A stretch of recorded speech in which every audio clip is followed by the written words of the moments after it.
एक ऐसा विषय है जिस पर बार बार बातें होती है।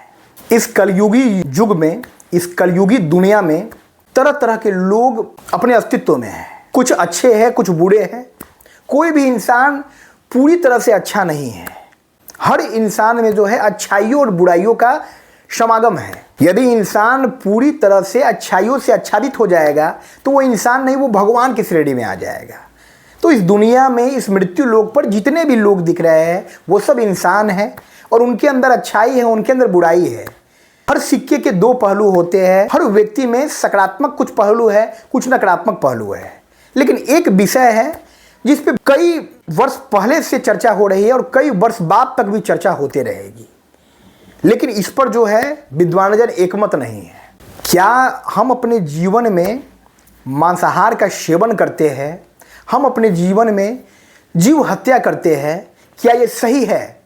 अब यहाँ पर मैं दोनों तरह के तर्कों को रखूँगा, यानी जो शाकाहारी है, जो शुद्ध शाकाहारी है, और जो मांसाहारी है, या एक सर्वाहारी की श्रेणी में आते हैं। अधिकतम लोग आजकल सर्वाहारी की श्रेणी में आते हैं, जो शाकाहार भी ग्रहण करते हैं, मांसाहार भी खाते हैं और अंडा वगैरह भी खाते हैं। जैसे अंडा को बहुत लोग शाकाहारी की श्रेणी में रखते हैं, जो कि हास्यास्पद है। आप सोचिए, हम निष्कर्ष पर बाद में पहुंचेंगे, मांसाहार सही है या शाकाहार। पहले कुछ पहलुओं पर हम चर्चा करते हैं। ईश्वर ने इस पूरे सृष्टि का निर्माण किया है और कई योनियां हैं, विभिन्न विभिन्न जो है जीव जंतु अपने अपने अस्तित्व के साथ इस सृष्टि में विद्यमान है। हम इंसान हैं, हमारे अंदर ईश्वर ने भरपूर बौद्धिक क्षमता दी है और अपनी सोचने की शक्ति से जो है हम इस पूरे संसार में जो है अपना एक छत्र राज करते हैं। हम सारे प्राणियों पर जो है अपना नियंत्रण स्थापित कर सकते हैं। वो कितना भी विशाल जीव हो, वो कितना भी दैत्यकारी संरचना हो, हम सबको अपनी बौद्धिक क्षमता से, अपनी प्रबुद्धता की बदौलत अपने बस में कर सकते हैं। और इंसानों ने ऐसा करके भी दिखाया है। आदिकाल से जब पाषाण काल में जाइएगा, जब हमारे होमोसेपियंस यानी हमारे पूर्वज, किस तरह से, जब हम इतिहास की पुस्तकों में पढ़ते हैं, बचपन से हमको पढ़ाया जाता है कि किस तरह से हमारी संरचना का विकास हुआ, हमारी बौद्धिक क्षमता का विकास हुआ, और आज इंसान उस स्तर पर खड़ा है, उस धरातल पर खड़ा है कि वायुयान उड़ रहा है। 2 पल में जो है हजारों किलोमीटर की दूरी जो है हम पार कर लेते हैं। इंटरनेट के माध्यम से हम यहाँ बैठे बैठे लाखों किलोमीटर अपने सगे संबंधियों से वीडियो कॉलिंग के माध्यम से बात करते हैं। दुनिया बदल चुकी है और इस दुनिया के बदलने की जो संभावना है वो निरंतर जारी है। अगले 10 साल में हमारी दुनिया की संरचना कुछ और होगी। हमारी दुनिया पर किसी और चीज़ का आधिपत्य होगा। हमको भविष्य का पता नहीं है, हम अंतर्यामी नहीं हैं, लेकिन हम इस बात को जानते हैं, हर इंसान इस बात को जानता है कि इस दुनिया में जितने भी जीव है, एक छोटा सा चींटी भी है और एक बड़ा सा हाथी भी है। सब के अंदर ईश्वर ने आत्मा स्वरूप जीव को प्रदिष्ट कराया है। सब के अंदर आत्मा का स्वरूप एक ही है, चाहे वो इंसान हो, कीड़े मकोड़े हो, हाथी हो, शेर हो, बड़े बड़े जीव हो, छोटे छोटे जीव हो, सब के अंदर आत्मा का एक ही स्वरूप है। और उसी आत्मा से उस व्यक्ति के अंदर जान है, प्राण है, और वो जो है इस संसार में गतिमान है। तो जब हम किसी जीव की हत्या करते हैं और उसके मांस का भक्षण करते हैं, तो सबसे पहले तो हम इस पाप के भागी बनते हैं कि भाई हम जीव की हत्या करते हैं। जो कष्ट हमारे शरीर पर किसी प्रताड़ना के बाद होता है, वही कष्ट उस जीव को भी होता है। कष्ट में कोई अंतर नहीं है। ऐसा नहीं है कि जीव को कम कष्ट होता है, इंसान को ज़्यादा कष्ट होता है। हम इंसान हैं, हम लोभी हैं, हम अपने बारे में सोचते हैं, हम उस जीव के बारे में नहीं सोचते हैं। हमें जीवा का स्वाद चाहिए। हम पाप पुण्य का लेखा जोखा नहीं करते हैं। बहुत से लोगों का बहुत सा तर्क होता है, अरे यार आगे क्या होगा, कौन देखने जाता है। बिना मतलब के इन सब बातों का कोई मतलब नहीं है। आगे दूसरा जन्म होता है, पिछला जन्म होता है, आगे क्या होता है, क्या मतलब है भाई। आज जीवन मिला है, खुलकर जी ले। अरे भाई खुलकर जियो, मस्ती के साथ जियो, आनंद के साथ जियो। लेकिन इसका मतलब ये तो नहीं कि अपने जीवन में आनंद की प्राप्ति के लिए दूसरे का जीवन तबाह कर दो, दूसरे की हत्या कर दो। हत्या करना पाप है, ये सब जानते हैं। इस दुनिया का सबसे दुष्ट व्यक्ति भी जो होगा, इस दुनिया का सबसे बड़ा हत्यारा भी जो होगा, वो भी इस सत्य को जानता होगा। लेकिन वो अपनी मानसिक असंतुलन की स्थिति में या जो भी कारण हो, उस कारण वो लगातार हत्या कर रहा है, या उसको जो भी अभिमान है, या उसका जो भी क्रोध है, या उसका जो भी द्वेष है, उसके अंदर जो भी बदले की भावना है, उस बदले की भावना से प्रेरित होकर वो जो है लगातार हत्या के कार्य में संलिप्त है। लेकिन उसे भी सत्य का भान है, उसे भी सत्य का ज्ञान है कि हत्या जो है सही नहीं है। किसी जीव को समय से पूर्व मौत के घाट उतार देना सही नहीं है। जन्म और मृत्यु ईश्वर के हाथ में है, इंसान के हाथ में नहीं है।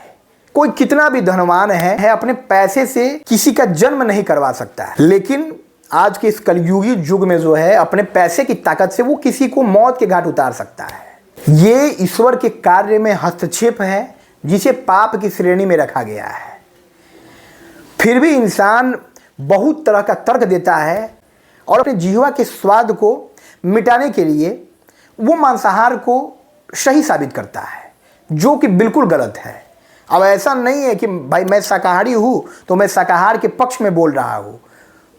ये सार्वभौमिक सत्य है। कुछ ऐसा सत्य है इस ब्रह्मांड में जो सत्य है, यानी जिसको कोई अपने किसी भी तरह के बेबुनियादी तर्क से गलत साबित नहीं कर सकता है। उसी तरह से ये है, जीव हत्या गलत है तो गलत है, ईश्वर के कार्य में हस्तक्षेप गलत है तो गलत है, और हम पाप के भागी हैं। तो इस कारण जो है हमें जीवन में इन बातों को समझना चाहिए, जो कि आजकल असंभव है। मुझे नहीं लगता कि किसी के कहने से, किसी के प्रवचन से, किसी के समझाने से लोग बदल जाएंगे, लोग मांसाहार का त्याग कर देंगे, लोगों को उन जीवों के प्रति दयालुता का भाव आ जाएगा। ऐसा नहीं होगा। हो सकता है बहुत से लोग जो इस वीडियो को देख रहे होंगे वो मांसाहार का सेवन करते हैं। आप मांसाहार का सेवन करते हैं, इसका मतलब ये नहीं कि आप बुरे इंसान हैं, आप गलत आदमी हैं।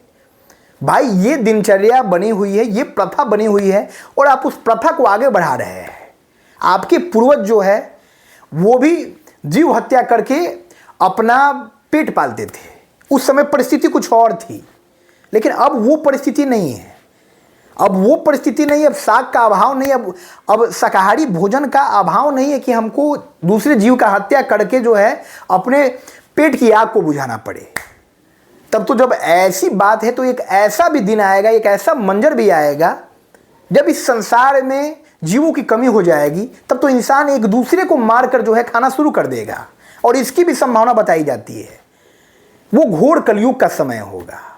लेकिन जीव हत्या गलत है, मांसाहार का सेवन गलत है, वैज्ञानिक स्तर पर भी और शारीरिक स्तर पर भी। क्योंकि हमारा जैसा भोजन होता है वैसा ही हमारा मन स्थिति हो जाता है। हम तामसी भोजन करते हैं, हमारा स्वभाव भी जो है तामसी प्रवृत्ति का हो जाता है। हमारे अंदर क्रोध, हमारे अंदर ईर्ष्या, हमारे अंदर द्वेष, हमारे अंदर नकारात्मकता का जो है बसेरा हो जाता है। इस बात से कोई मुख नहीं मोड़ सकता है। जैसी हमारी भोजन होगी वैसी हमारी प्रवृत्ति होगी, वैसे ही हमारे सोच का धरातल होगा, और उसी हिसाब से जो है जीवन को हम अपने नज़रिए से देखेंगे और जीवन जिएंगे। तो फिर सोचिए, जब नकारात्मकता हमारे जीवन में भरा होगा तो हमारे जीवन में हम किस तरह का जीवन जिएंगे। हम एक नकारात्मक जीवन जिएंगे, हम एक दैत्यकारी जीवन जिएंगे, दैत्य की भांति जीवन जिएंगे। जब मन किया किसी जीव को मारकर हम खा गए, पकाकर खा गए। मांसाहार गलत है, मांसाहार का परित्याग कीजिए।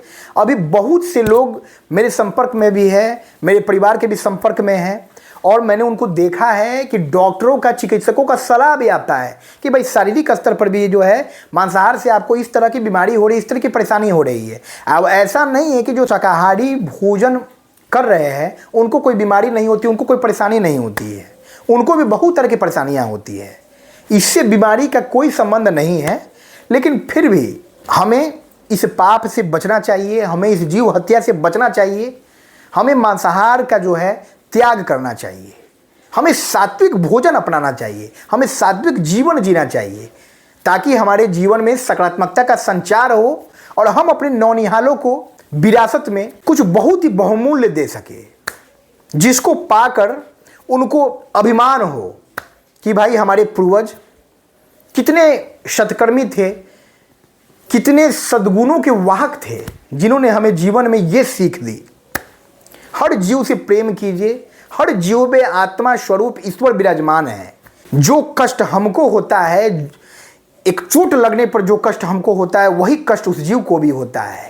हमें जिस तरह मृत्यु का भय है, हमें जिस तरह मरने से डर लगता है, उसी तरह उस जीव को भी लगता है। लेकिन सोचिए, कैदी बनाकर, कैद करके हम उस जीव को हलाल कर देते हैं, उस जीव को मार देते हैं, अपने पेट की भूख मिटाने के लिए, अपने पेट की आग मिटाने के लिए, अपने जीवा को स्वाद देने के लिए।